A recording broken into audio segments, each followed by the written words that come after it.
Oi, pessoal, aqui o professor João de Araújo, dando seguimento às nossas aulas não presenciais através do Microsoft Teams. E hoje nós vamos começar a falar sobre essa grande indústria que é a indústria do enxofre e do ácido sulfúrico. Nas últimas aulas, como vocês lembram, nós estivemos falando sobre as indústrias do cloro e do álcalis, né? Ou mais especificamente, cloro, soda e barrilha. E nós fechamos na última aula esse conteúdo, através do qual vocês podem responder as questões de 1 a 20 de nossa lista de exercícios. E com a aula de hoje, vocês podem avançar até a questão 26. Eu disponibilizei para vocês no portal e aqui também na seção de arquivos do Microsoft Teams uma nova lista que vai até a questão número 26. Nós falamos de enxofre e do ácido sulfúrico juntos porque o enxofre é a matéria-prima básica para a produção do ácido sulfúrico, ok? Então faz sentido falar dos dois de uma vez só.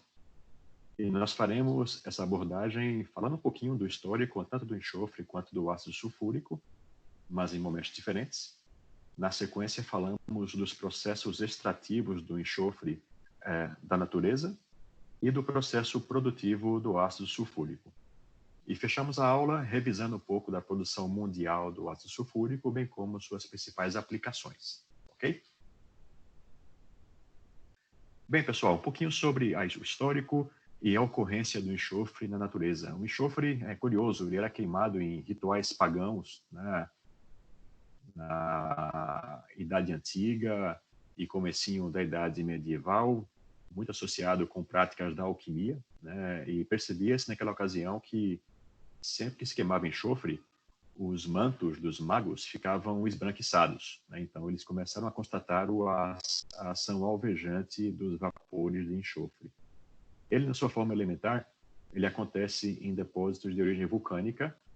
Eu morei alguns anos na Costa Rica, né? Eu visitei vários vulcões lá e pude presenciar isso. Lá no fundo do vulcão você via aquele pó amarelado, aquele cheiro de inferno, né? Não que eu já tinha ido no inferno, mas a gente associa o cheiro de enxofre com o inferno, né? Você vê isso bem claro na base do vulcão. Infelizmente no Brasil, ou felizmente, né? Não temos vulcões. É um passeio que eu recomendo para todo mundo.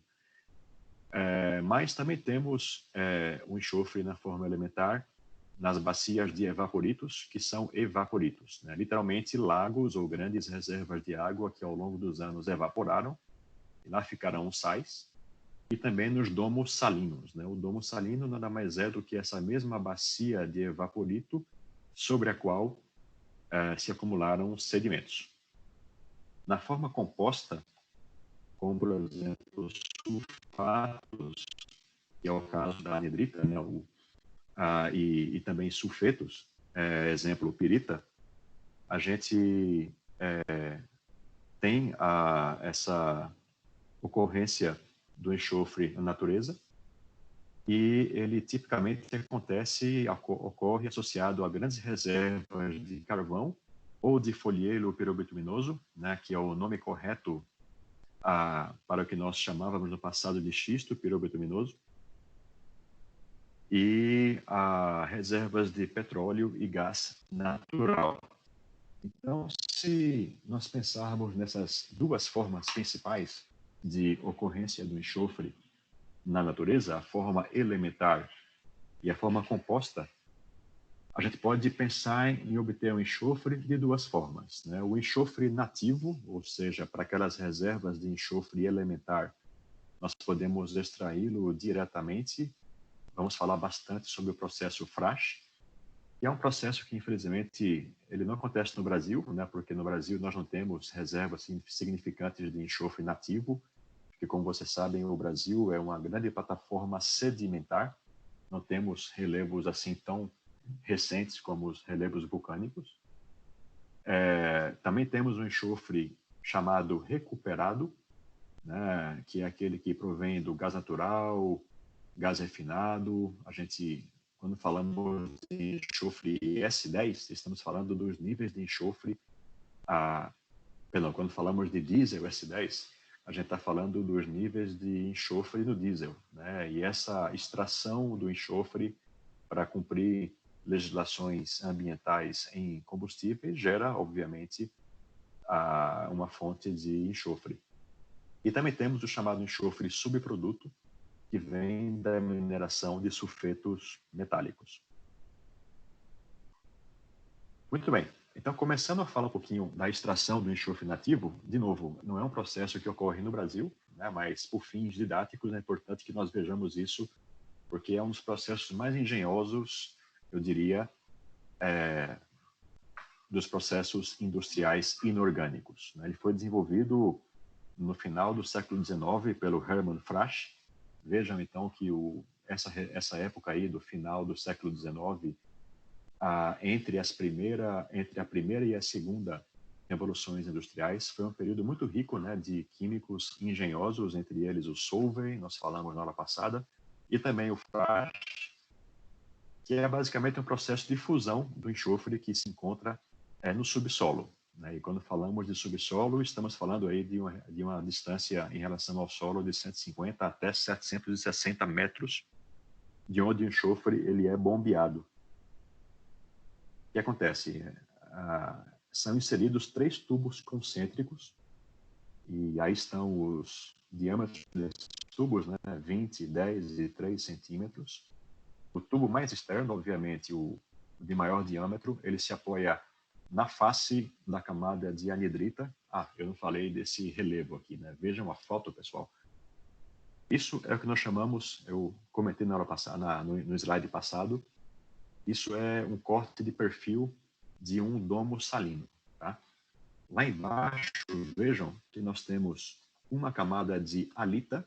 Vocês devem lembrar da aula de produção de cloro e soda.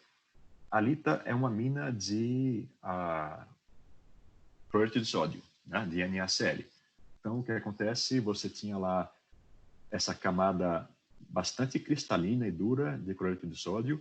Sobre ela, tipicamente acontece uma camada de um outro sal bastante duro, que é o sulfato de cálcio. E aí, sobre essas duas camadas, esses dois evaporitos, né, no passado eles estavam dissolvidos em alguma reserva aquífera que foi embora e deixou lá o sal. Sobre essas camadas cristalinas se acumularam sedimentos. Tipicamente, esse sedimento é de calcita, né, o nosso bom e velho carbonato de cálcio, a rocha calcária. Vejam que nessa camada mais profunda de calcita, a calcita ela age como um agregador natural para enxofre na sua forma elementar. Sobre essa camada de calcita agregada a enxofre, nós temos uma outra camada de calcita, que é a camada aí mais próxima do solo, nós chamamos de rocha encaixante, e finalmente sobre ela os sedimentos de granulometria maior, né, já o nosso solo.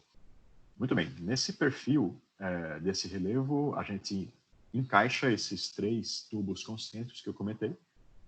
O tubo externo mais profundo, ele se apoia basicamente em cima da camada rochosa de anidrita. Por dentro dele vai o tubo de 10 centímetros, então fica um vão aí, né, de cerca de 5 centímetros de cada lado vazio, e o espaço entre esses 2 tubos é vedado lá embaixo por um anel. Então, isso permite que entre esses 2 tubos circule água quente. Já vamos ver para quê. O tubo externo, ele é furado logo acima desse anel vedante, ok? Lá embaixo, próximo da camada de calcita que contém enxofre. E aí, por dentro desses 2 tubos, vai o terceiro e último tubo, aquele de 3 centímetros, por onde a gente injeta ar comprimido. Beleza. Aí o que acontece? Entre os 2 tubos mais externos, a gente circula água quente. Né? Água superaquecida, obviamente, está acima de 100 graus, então teve aqui uma pressão exercida para ela ficar a essa temperatura. E essa água superaquecida, injetada entre os 2 tubos, o que acontece? Lá embaixo, ela derrete o enxofre. O enxofre que derrete a 119 graus, ele fica fundido lá embaixo, E essa massa de enxofre fundido, veja que interessante, injetando-se ar comprimido pelo tubo central, esse ar comprimido bombeia o enxofre para cima, e vejam que ele sai pela canaleta ali de enxofre fundido. Vejam que lá em cima nós temos a injeção de ar comprimido, aí na segunda saída nós temos o enxofre fundido saindo e no terceiro duto, a entrada de água superaquecida. Muito bem. Então, esse é o processo extrativo do enxofre nativo. De novo, ele não acontece no Brasil, mas é importante que vocês saibam que ele existe. A maneira pela qual a gente obtém o enxofre da natureza aqui no Brasil, né, lembrando, vou falar mais uma vez aqui, obtemos enxofre de três maneiras: enxofre nativo, que não tem no Brasil, enxofre recuperado e enxofre subproduto. Essas duas últimas maneiras aqui são como a gente obtém o enxofre no Brasil. O Brasil, pessoal, não é um grande produtor de enxofre. Nós temos aí cerca de 1% do volume global de enxofre no Brasil. São cerca de 500 mil toneladas anuais. E o enxofre no Brasil, né, ele realmente só vem nessa forma recuperada ou na forma de subproduto. Primeiro, nós temos grandes reservas de enxofre associadas ao petróleo e gás natural que recuperamos no refino. Né? Obviamente, quem faz esse refino é a Petrobras. E também temos reservas de enxofre associadas ao carvão no sul do Brasil. Então, essa fração aí de enxofre retirada de petróleo e gás natural responde por 28% do total de enxofre do Brasil. No sul do Brasil, pessoal, esse processo acontece notadamente em Santa Catarina. Okay? Lá existem depósitos de pirita bastante extensos. Né? A pirita, o famoso ouro dos touros, né? O sulfeto de ferro, ela está associada a esses depósitos de carvão na bacia do Rio Paraná. E os rejeitos resultantes do benefício do carvão, eles respondem a cerca de 25% de pirita. Perdão, de 75% de pirita. A segunda maneira de obter enxofre no Brasil é associado àqueles folheiros pirobituminosos, né? Lembrando, os folheiros é o nome correto para o xisto. E folheiro, pessoal, só para lembrar, né,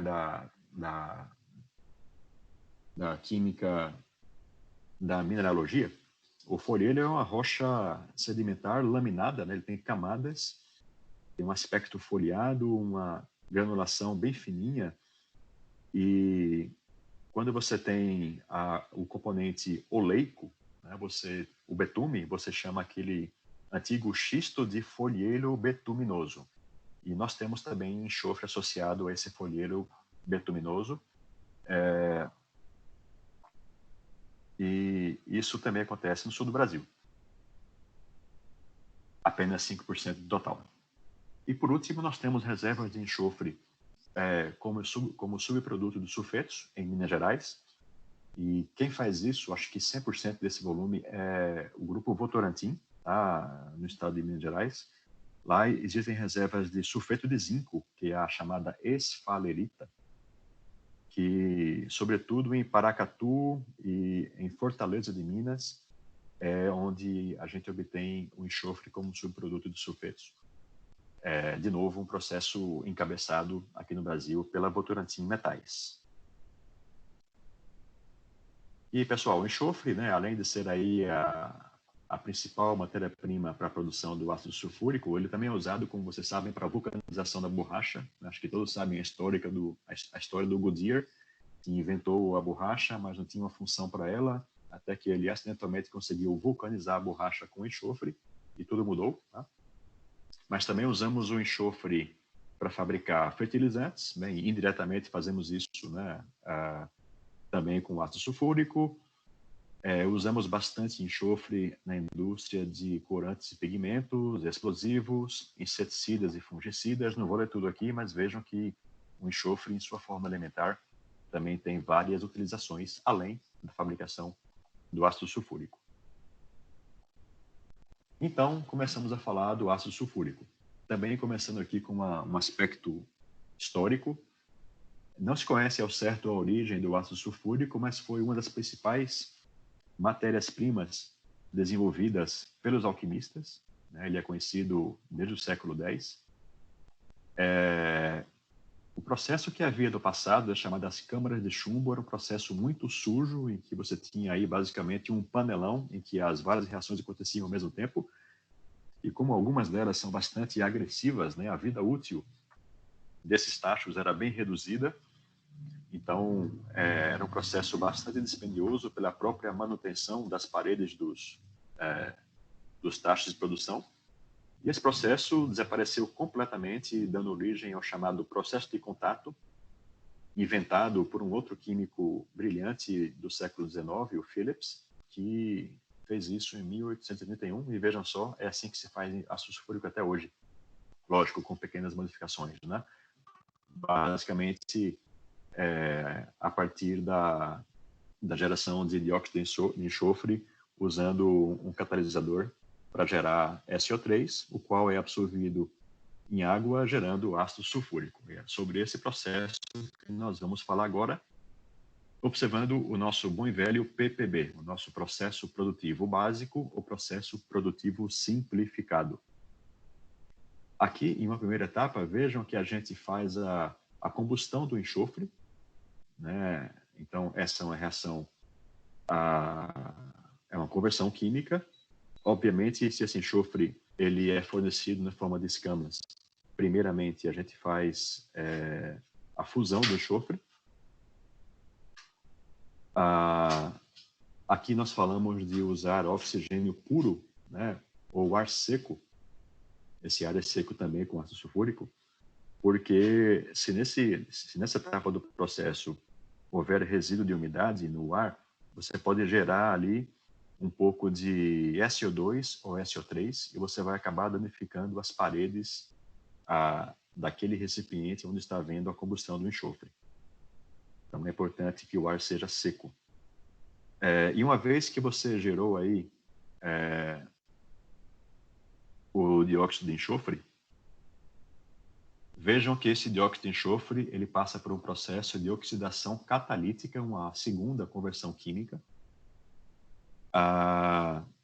Então, essa mistura gasosa que saiu da câmara de combustão, que contém nitrogênio, oxigênio e SO2, ela entra, né, vejam que a reação de combustão é bastante exotérmica. Então, ela, nesse segundo módulo, esse material ele acaba vaporizando, né? Ali a temperatura está em torno de 1000 graus e você tem o vapor de dióxido de enxofre que é catalisado em sua reação com oxigênio, gerando o SO3. Essa catálise, pessoal, sempre foi aí tema de desenvolvimentos, né? A princípio, utilizavam-se 3 tipos de catalisador, né? Você tinha a platina, também se usava o óxido de ferro, e começou-se a usar também o V2O5, o pentóxido de vanádio.